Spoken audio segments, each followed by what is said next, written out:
Good morning, everyone. Good evening, good afternoon, wherever you are, and welcome to this week's weekly energy boost. My name is Elisheva, and today David and I are going to delve into the mystery behind why it's so much easier to invest in our egos and in our bodies and in our physical reality than it is on our souls. This is the week of the year, according to the Kabbalistic calendar, where the calling of our souls is so much stronger than any other week of the year. And we want to respond accordingly, deeply connecting to the soul's desires, the soul's needs and wants, and use the next 7 days to shift into a more soulful lifestyle. Weekly Energy Boost is a 7-day spiritual weather forecast where David and I and our guests aim to provide our listeners with the most powerful and practical tools to help navigate the coming 7 days. We do that by gleaning through the wisdom of Kabbalah and choosing the most powerful and practical wisdom and tools to help surf the waves of the week, whether they're lifting us up or potentially pulling us under. And inevitably, every episode offers tools and wisdom that you can use any day of the week, any week of the year. And because this week we're really being called into embracing our spiritual selves, we felt it's important to discuss and break down the challenge that each of us is handed when we enter a physical body. Our souls enter the physical body, and we forget the spiritual purpose of our lives, that our souls have been coming lifetime after lifetime for millennia with the aim of expressing our purpose, transforming our negative qualities, and sharing our light with the world.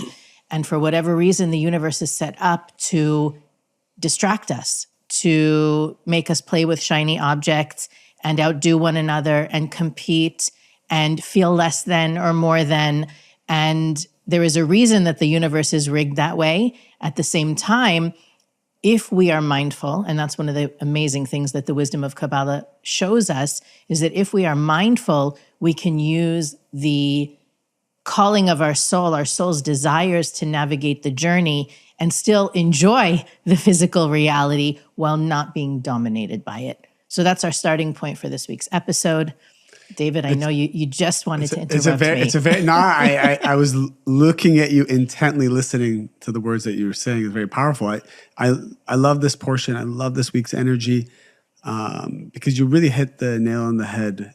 It's about the soul. And what does Kabbalah explain about the soul? That the soul is a vessel for the light of the Creator. The body is a vessel for the soul. And so we give so much attention to the wrapping paper, to the gift box, not the gift. And what's amazing is what the study of Kabbalah does is it helps us bypass the illusion of the body, because what the body is, it's actually it's like a virus. It confuses the soul's ability to receive the light. The body is necessary for many reasons that we don't need to get into right now. What the body does is it allows the drawing of energy, because the body has what's called the desire to receive for the self alone. So what's powerful about that is it draws energy down. However, if I just draw that energy down for myself reactively without changing any of my negativity, then I'm tarnishing that light that I'm drawing. It's very much like, I have a coffee cup here, it has some residue of coffee, it's almost done. But imagine I pour a very fine wine, a $5,000 bottle of wine. I pour wine in this paper cup that has coffee residue. I'm essentially destroying the wine. The wine, for sure. No one would ever do such a thing, right? No one would pour fine wine in a dirty glass. And so while the body has the ability to draw energy, the body should not be the receptacle of that energy, and it's the soul. And so the way we do that, and the way the universe helps us do that, is through the transformation of our fears and our reactive behavior. And what we learn in Kabbalah 1, which is all the qualities of the Creator we should emulate. And as we emulate them, it purifies the body and it allows the soul to receive this light in a clear way. And then we're guided. We're guided through life. We all of a sudden see what we need to do, not need to do. I always say it's kind of like, imagine you had glasses on, and these glasses could show anyone that you should not speak to or have a relationship with or do business with. They would look like black in the glasses, like it would be like a dark spot on them. And anyone you should engage with or is meant to be part of your life, like, would shine in these glasses. It would be amazing, right? Take the glasses off, and it's usually the opposite.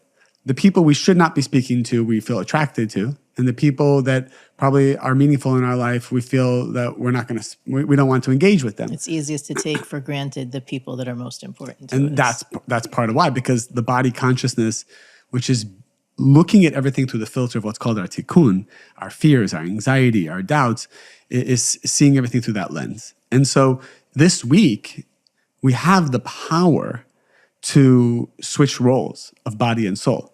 I was giving a class a few weeks ago, and to a group of people who are just doing an amazing job with spiritual work. Like, they're really investing in it. I think they're in Kabbalah 2 now. But they meet every week, and they talk about the lessons that they learn in class, and then they talk about how to implement it in their lives. And they said, how do we help other people in our community, our friends, like, be inspired by Kabbalah?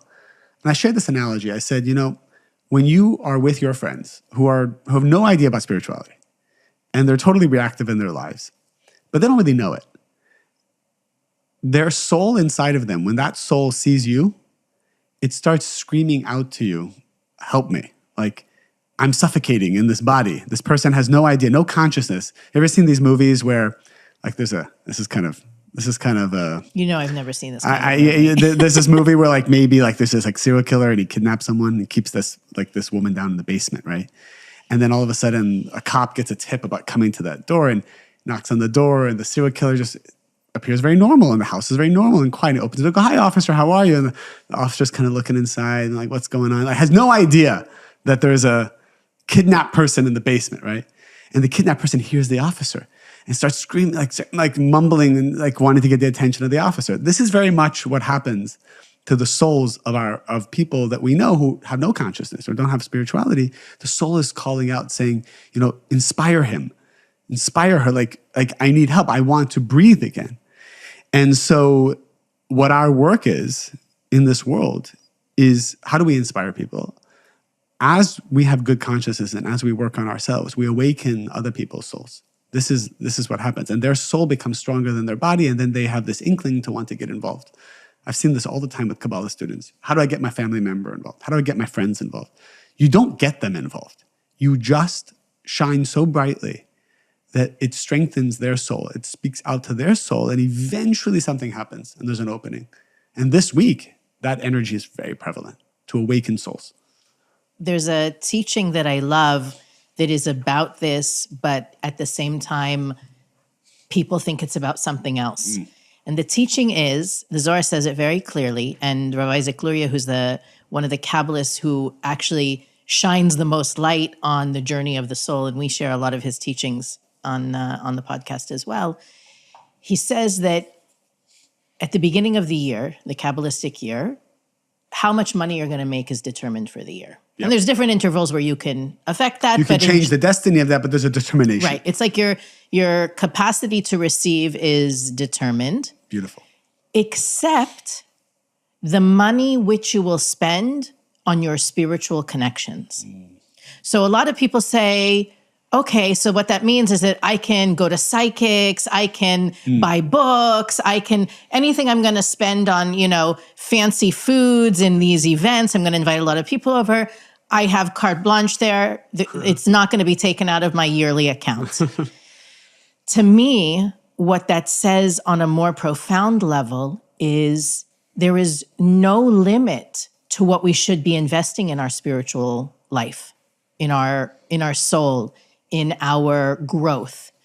And I threw out there, like, the idea of psychics, because I know people who spend so much money going to psychics, sometimes a specific one for every little thing, sometimes, psychic roulette.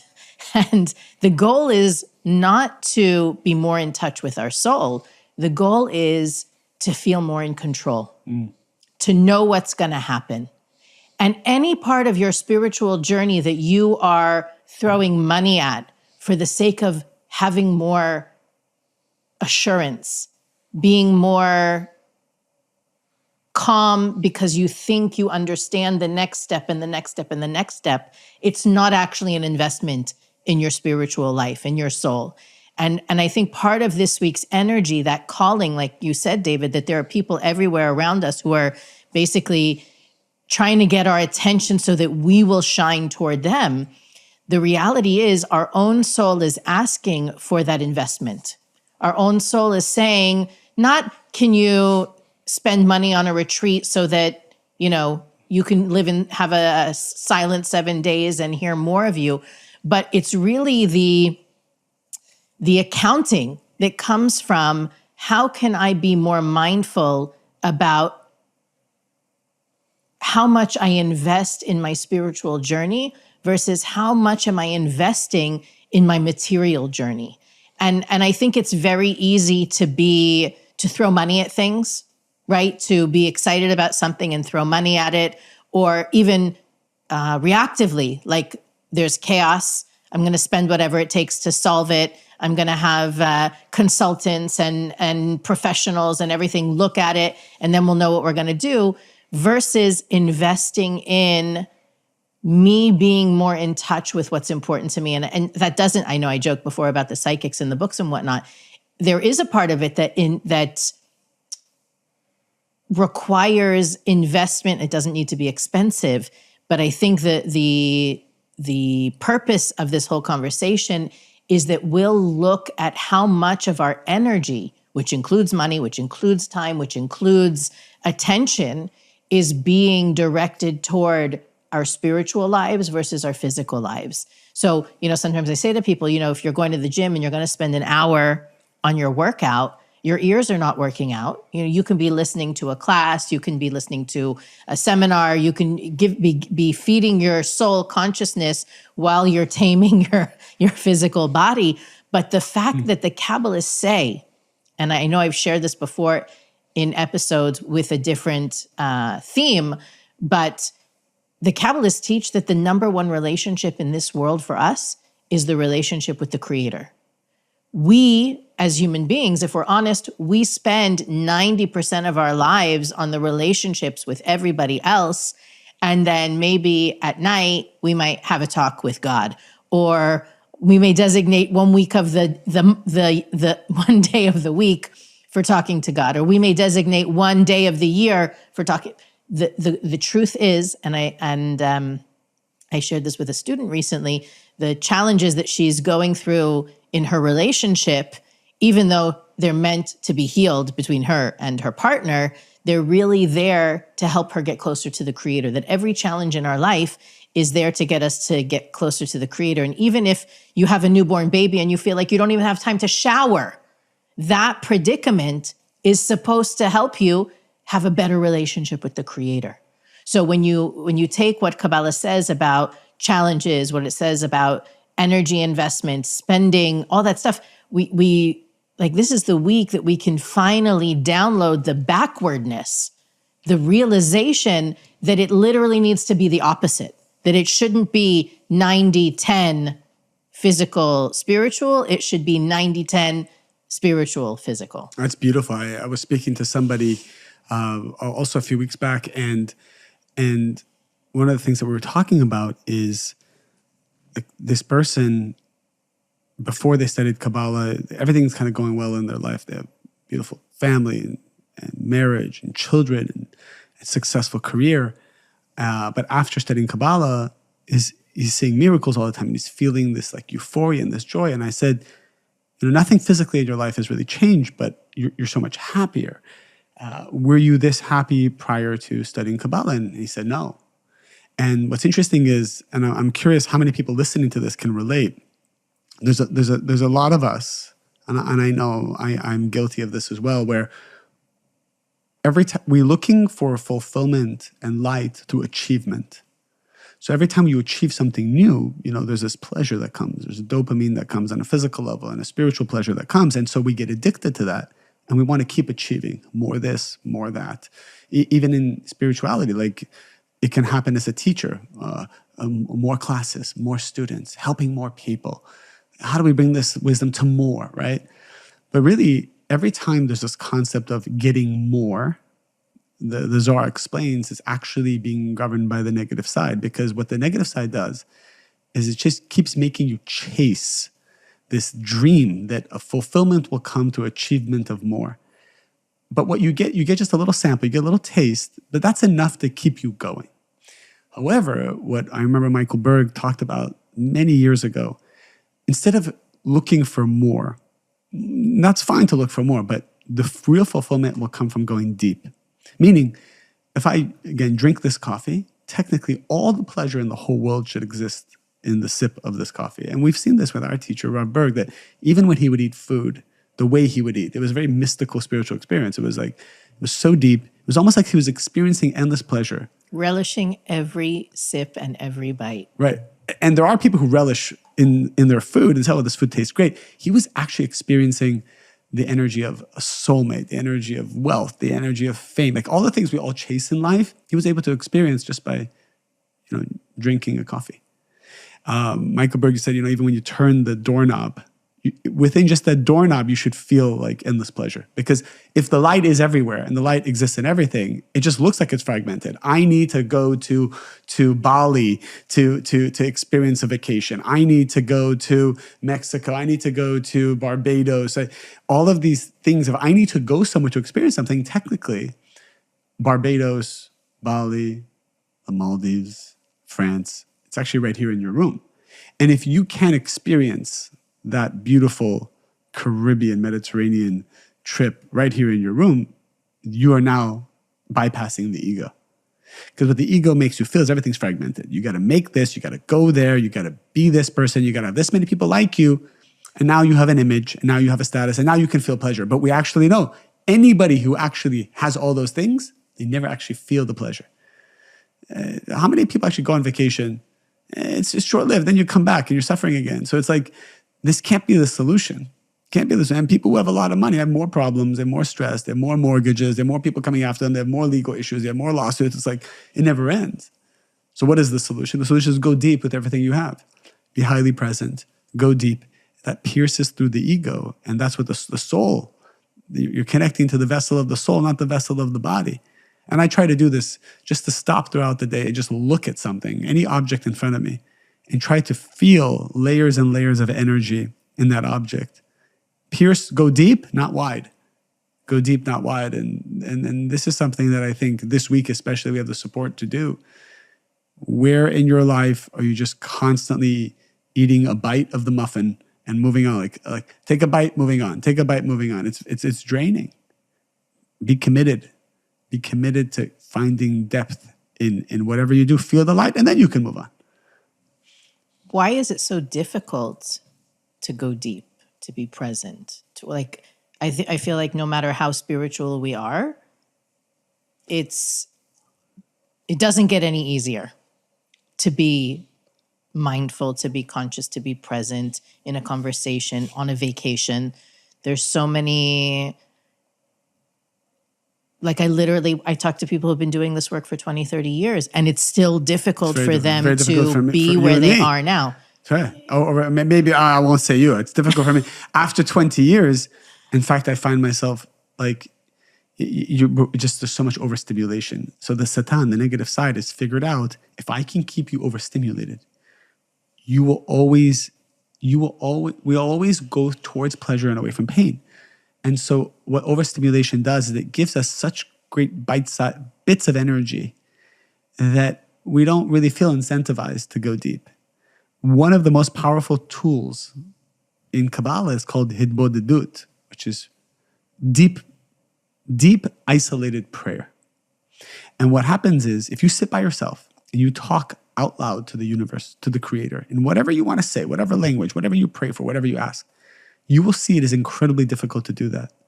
And for the first 7 minutes, all the negative forces are attacking you. You feel like you have massive ADD.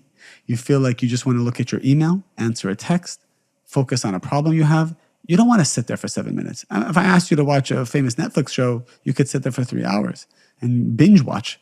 But to actually sit and go deep inside your soul, all the negative forces attack. And why do they attack? Because negativity needs its energy to survive. And when negativity sees that you are revealing light, you are connecting to the soul, they attach themselves to you because they want to benefit from that energy as well.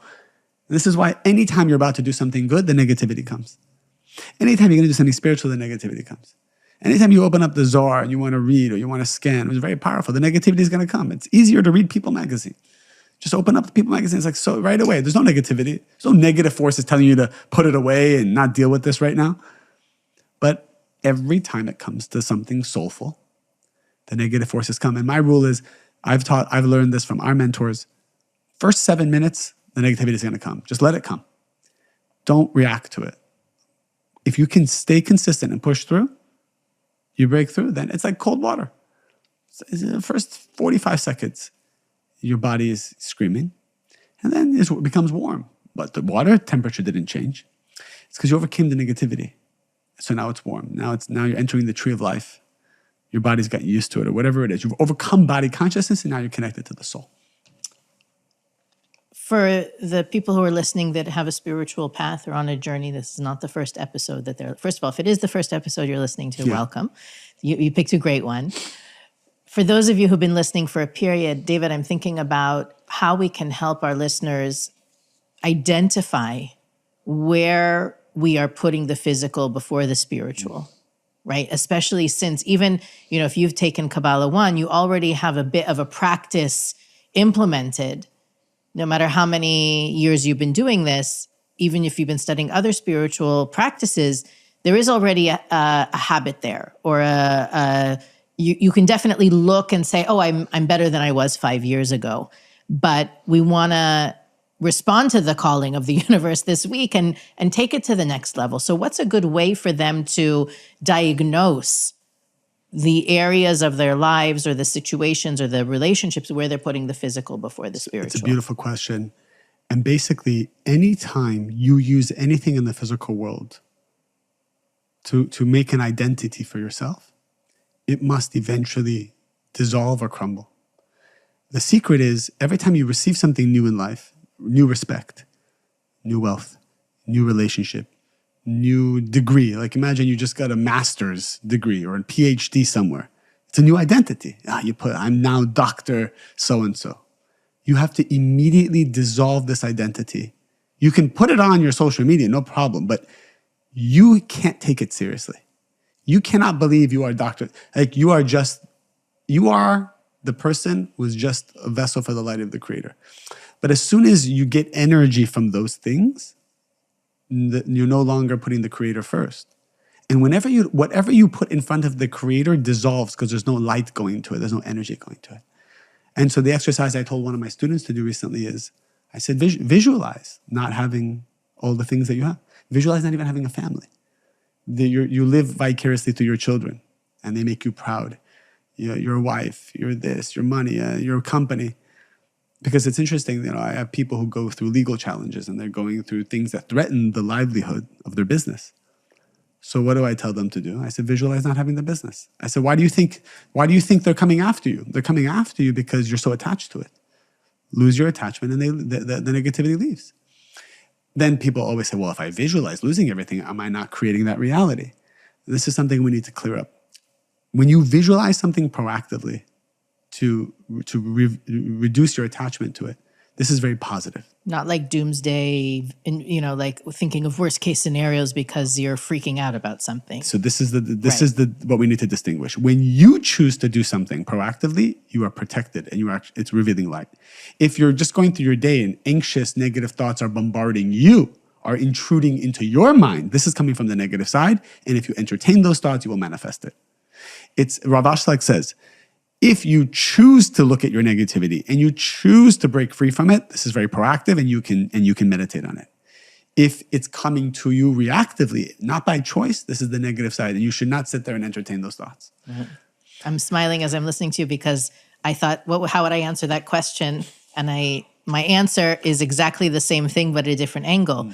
My answer would have been, if you're concerned about optics, right? Which is another way of saying, it's your identity. You're known as, or you identify as, and you take away that visibility. That's not who you're known as anymore. Or if you're busy trying to make things look good or one up other people, or even it's something, it happened to me a number of years ago where a friend of mine pointed out that one of the reasons I am showing up to work, before time and doing all of these like excellent employee practices is not because I'm an excellent employee, but because I'm trying to show other people, I'm trying to be a good example. What's wrong with trying to be a good example for other people, right? But because it's really managing how things look, it's not coming from a proactive place, it's coming from a reactive place. And if you're trying to manage how things look or how things seem or the narrative, or you're trying to control the PR about something that's happening, then you're putting the physical before the spiritual. And I use that example because it's a spiritual thing, right? I'm trying to help other people up their game by showing them how to show up in life or how to be the best version of you. It means, everybody's read it in every productivity book. Show up 5 minutes before you actually need to be there, right? Be the first one in the room.